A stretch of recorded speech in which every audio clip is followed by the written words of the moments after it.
The invitation felt like a heavy stone in my hand, each word carefully chosen but dripping with an undercurrent of rage.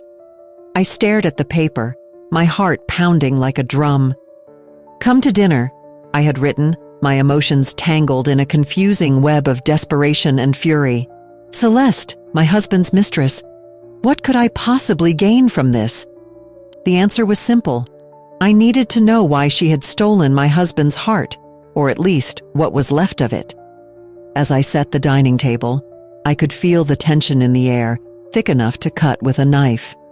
I arranged the flowers, their bright colors contrasting sharply with the storm brewing inside me. My hands trembled slightly as I placed each fork and knife, the clinking sounds echoing in my ears, drowning out my racing thoughts. What would happen when she arrived? Would I scream? Cry? Or would I simply stare at her in disbelief? When the doorbell finally rang, I felt a jolt of electricity shoot through me. I opened the door, and there she stood, Celeste. She looked stunning, her long hair cascading down her shoulders, her confidence spilling over like the wine I had poured into the glasses. But there was something about her beauty that unsettled me. It was laced with an arrogance that made my stomach churn. "Hi, Alara," she said, her voice smooth and inviting, as if she had no idea the chaos she had caused. "Come in," I managed to say, my voice steady despite the storm inside me. As she stepped over the threshold, I felt as if I was inviting a predator into my home. We sat down, the elegant spread before us, contrasting sharply with the tension that hung in the air. I took a deep breath, my mind racing with questions. I had rehearsed this moment 1,000 times, but now that she was here, I was lost. "What do you see in Thomas that I don't?" I asked, my voice cutting through the silence like a knife. Celeste raised an eyebrow, clearly taken aback by my bluntness. "I didn't expect you to be so direct," she replied, a hint of amusement in her tone. "Thomas is charming, isn't he? He knows how to make a woman feel special." I felt a surge of anger at her words. "Special? You mean special enough to betray his wife?"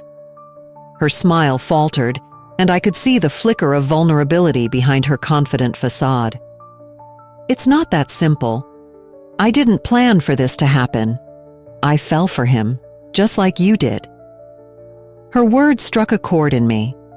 I was reminded of the fairy tale I once believed in, the love I thought I had with Thomas. But now, that dream felt like a cruel joke. I felt a wave of sadness wash over me, but I pushed it aside. "So you admit that you're a part of this mess too?" Celeste looked down, her hands twisting nervously in her lap. "Yes, I guess I am," she said quietly. "But I was looking for love, just like you. Thomas has a way of making you feel seen."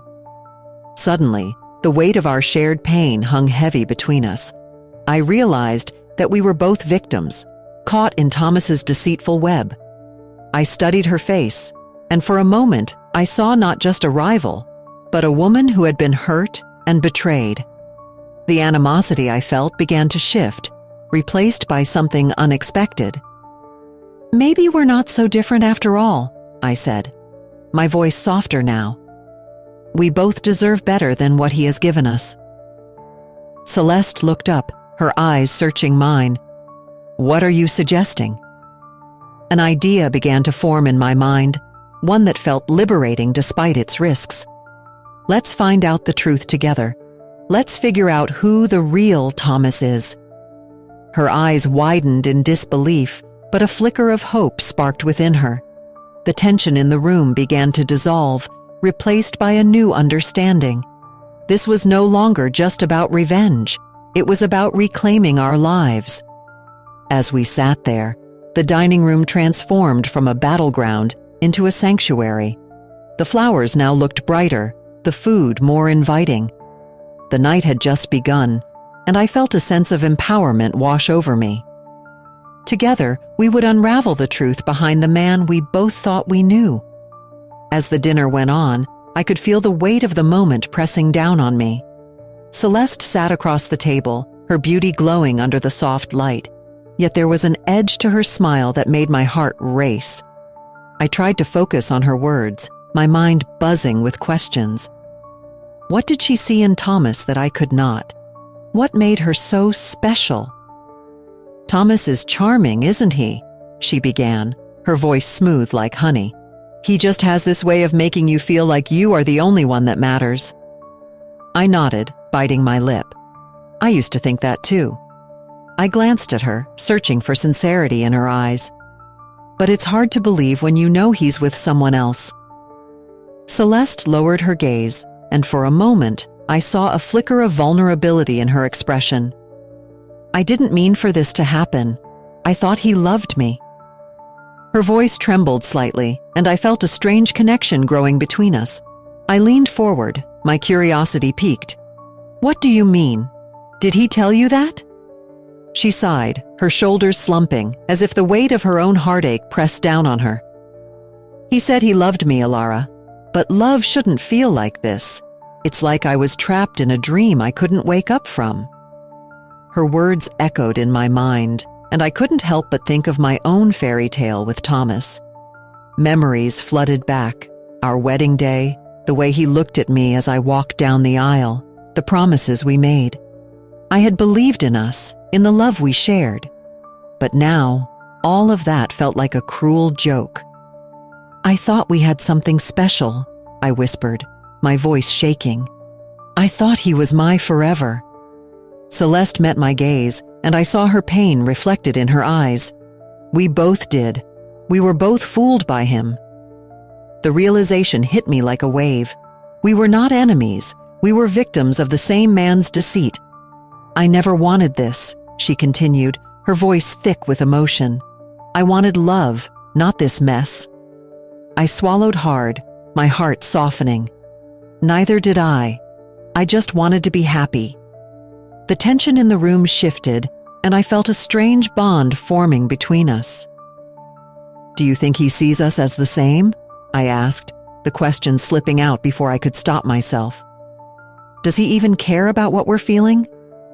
Celeste shook her head, her brow furrowing. "I doubt it. To him, we're just options. When one doesn't work, he moves on to the next." Her words cut deep, and I felt anger rising within me. "He doesn't get to treat us like this. He doesn't get to break us both and walk away unscathed." For the first time, I saw a spark of determination in Celeste's eyes. "What do you suggest we do, Alara?" I took a deep breath, the wheels in my mind turning. "Maybe we should stop letting him control our lives. Maybe we can find a way to take back our power." Celeste leaned in closer, her interest piqued. "What do you mean?" I could feel the adrenaline coursing through me. "What if we join forces? What if we expose him for who he really is?" Her eyes widened in disbelief. "You want us to work together?" "Yes," I said, my heart racing at the thought. "We both deserve better, and we can't let him keep hurting us. We need to show him that we are not just victims. We are strong." A slow smile spread across Celeste's face, and for the first time, I felt a sense of hope. "I like the sound of that, but how do we even start?" I leaned back in my chair, feeling a wave of empowerment wash over me. "Let's talk about our experiences. Let's gather everything we know about him. Together, we can make him see the truth." As the evening wore on, the conversation flowed easily. We shared our stories, our fears, and hopes. Each word brought us closer together, transforming our initial animosity into a partnership filled with shared anger and determination. By the time dinner was over, I realized that I was no longer just a woman scorned. I was part of something bigger, and for the first time in a long while, I felt alive. Together, we would unravel the truth about Thomas, and I would reclaim my life. As the tension from our earlier conversation hung in the air, a strange feeling washed over me. In that moment, I realized that the betrayal I felt was not just about Thomas being with Celeste. It was deeper than that. It was about the emotional wounds he had inflicted on both of us. I looked at Celeste, and something shifted inside me. "Celeste," I began, my voice steady yet filled with a sort of urgency. "This isn't just about you and me. It's about Thomas. He has hurt us both." She blinked, her expression a mix of surprise and curiosity. "What do you mean?" I took a breath, the words spilling out before I could second-guess myself. "What if we join forces? What if we expose him together?" Celeste's eyes widened. "Are you serious? You want to team up with me?" "Yes," I said, my heart racing. "We both want the same thing. We want the truth to come out. We want to stop being victims of his lies." I could see the flicker of disbelief in her eyes, slowly turning into something else, something that mirrored my own growing determination. "But how do we do that?" I leaned in closer, feeling a surge of empowerment. "We need to gather evidence, make a plan. We can catch him off guard. He thinks he can play us both, but we can turn the tables." She hesitated for a moment, and I could sense her internal struggle. "What if he finds out what we're doing?" "Then we make sure he doesn't," I replied firmly. "We have to be smart about this. We can't be reckless." After a moment of silence, Celeste nodded slowly. "Okay, I'm in. But how do we start?" I smiled, feeling the bond between us strengthen. "Let's think about what we know. We can start by gathering evidence of his lies, text messages, photos, anything that shows he is not who he claims to be." Celeste's expression shifted from uncertainty to a fierce determination.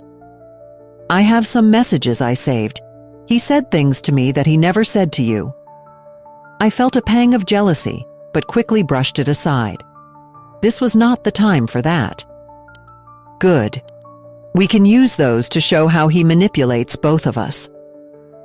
As we continued to talk, the atmosphere shifted from one of animosity to collaboration.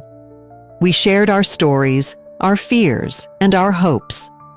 I told her about the dreams I once had for my marriage, how I had thought Thomas was my forever. She shared her own struggles for love and acceptance, painting a picture of her vulnerability. "You know," she said softly, "I never wanted to hurt you. I just thought he loved me." "I thought the same," I replied, my voice filled with a sadness that echoed in my heart. "But he doesn't love anyone truly. He just loves the chase, the thrill." We both fell silent, the weight of our shared pain connecting us in a way I had never expected. I could see that she, too, felt the empowerment growing between us. "We need to set a date for when we'll confront him," I suggested, feeling a sense of urgency. "The sooner the better." Celeste nodded, her eyes burning with determination. "How about next Friday?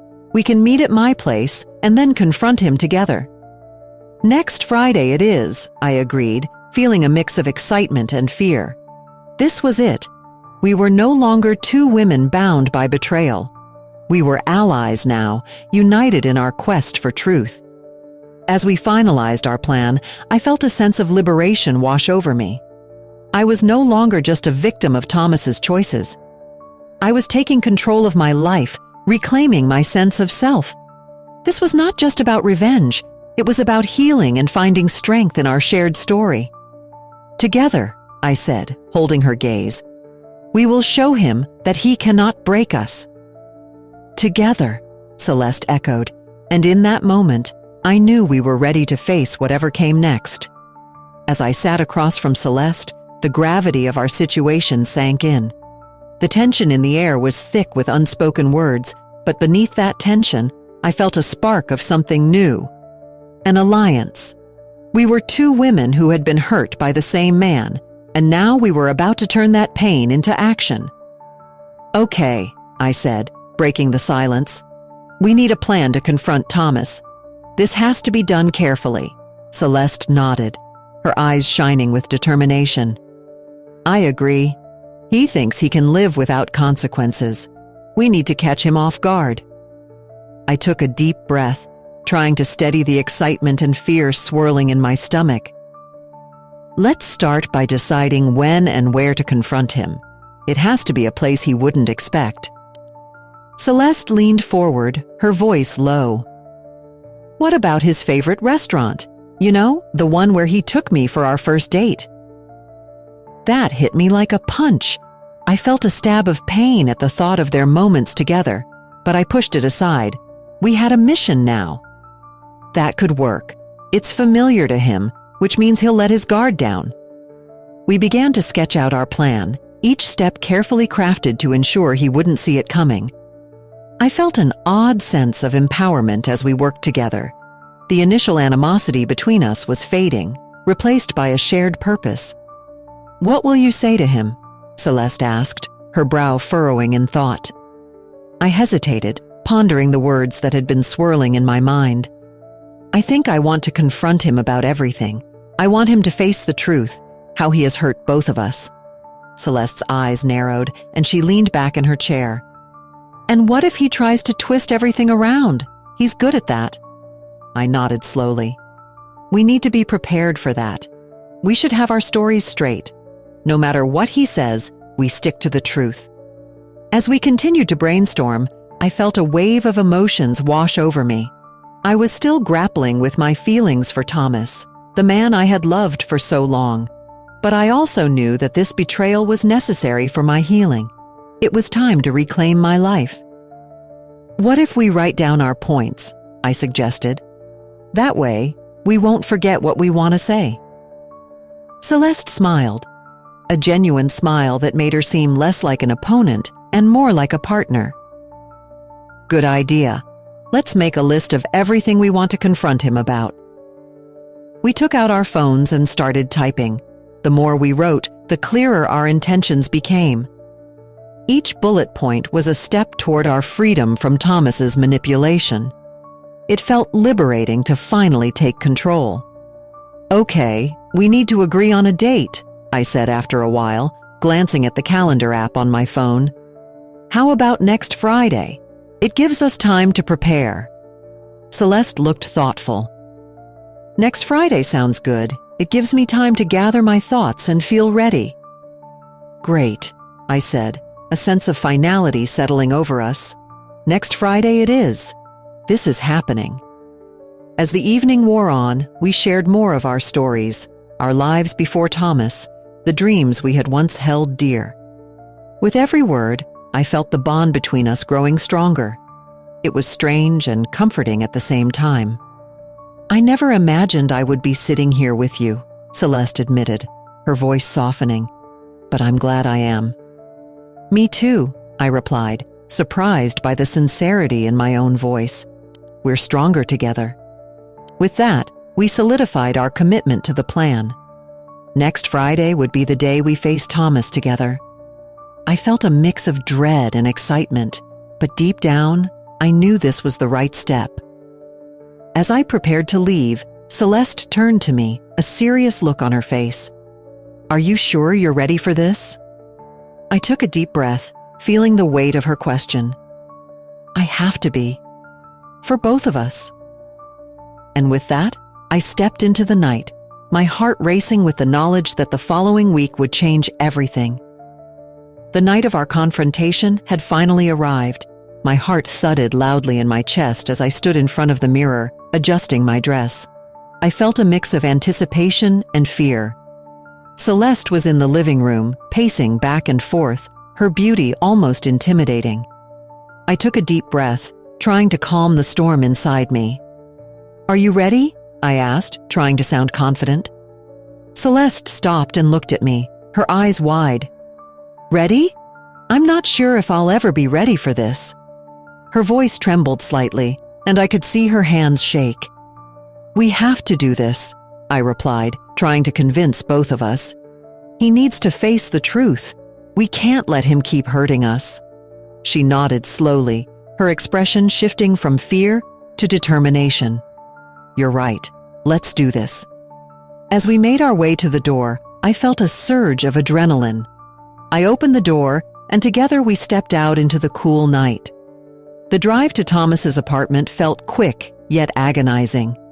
With every passing moment, I thought about what I would say, how he would react. I glanced at Celeste, who was lost in her thoughts. I could sense her anxiety mirroring my own. When we reached the apartment, I hesitated for a moment. "Are you sure you want to go through with this?" I asked her. She took a deep breath. "Yes, I need to know why he did this, why he chose to hurt us." With that, I knocked on the door. My heart raced as I heard footsteps approaching.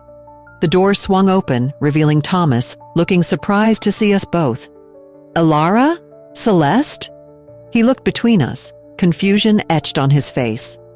"What are you doing here?" I felt the anger rising within me, the words I had rehearsed slipping away, replaced by raw emotion. "We need to talk, Thomas," I said firmly. "About what?" he replied, his voice casual, as if he had no idea what was coming. "About you," I said, my voice steady. "About what you've done to both of us."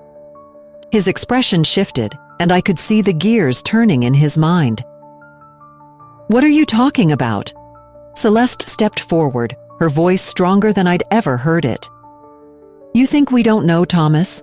The lies, the deceit. You can't keep us in the dark anymore." I felt a wave of relief as she spoke, and I knew we were in this together. Thomas's face paled, and for the first time, I saw him falter. I don't know what you mean," he stammered, but even I could hear the weakness in his voice. I took a step closer, my heart pounding. "Stop pretending, Thomas. We know about you and Celeste. We know everything." He opened his mouth to respond, but I cut him off. "Do you think this is funny?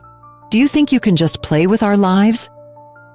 "I didn't mean for any of this to happen," he said, his tone shifting to one of feigned regret. "I never wanted to hurt you, Ilara." My heart ached at his words, but I was done being manipulated. "You hurt us both. You made us feel less than we are. Do you even realize the pain you've caused?" Celeste chimed in, her voice filled with emotion. "You made me believe in something that wasn't real. You took my trust and threw it away." The tension in the room was palpable, and I could see the reality of his actions sinking in. The man I once loved was crumbling before us. "I never meant to," he began, but I cut him off again. "Enough with the excuses," I shouted, my voice ringing through the room. "You need to understand that your actions have consequences." For a moment, silence hung in the air. I could feel Celeste's presence beside me, a solid reminder that I wasn't alone. The realization that we were both standing strong against him filled me with an unexpected power. "What do you want from me?" Thomas asked, desperation creeping into his tone. "Honestly, I want you to feel the weight of what you've done. I want you to know that you don't get to hurt us and walk away unscathed," I said, my voice steady. As the confrontation continued, I felt a mix of satisfaction and sorrow. I was finally confronting the man who had hurt me, but I was also facing the truth that I had lost a part of myself in this betrayal. The pain was real, but so was the strength I felt standing next to Celeste. When it was over, we walked out together, the weight of the confrontation lifting slightly. In that moment, I knew we had a shared strength. We weren't just victims anymore. We were allies, ready to reclaim our lives. With Thomas finally exposed, I felt a strange mix of relief and sadness wash over me. The heavy weight of betrayal that had clung to me for so long began to lift, but I knew that the journey to healing was just beginning. Celeste and I had formed an unexpected bond, and now we would both need to find our own paths forward. I sat in my living room, the sunlight streaming through the windows, and I stared at the empty space where Thomas once filled the air with his presence. It felt different now, quieter. I could finally breathe. Celeste had left a little while ago, after we shared a moment of understanding, and I was left with my thoughts.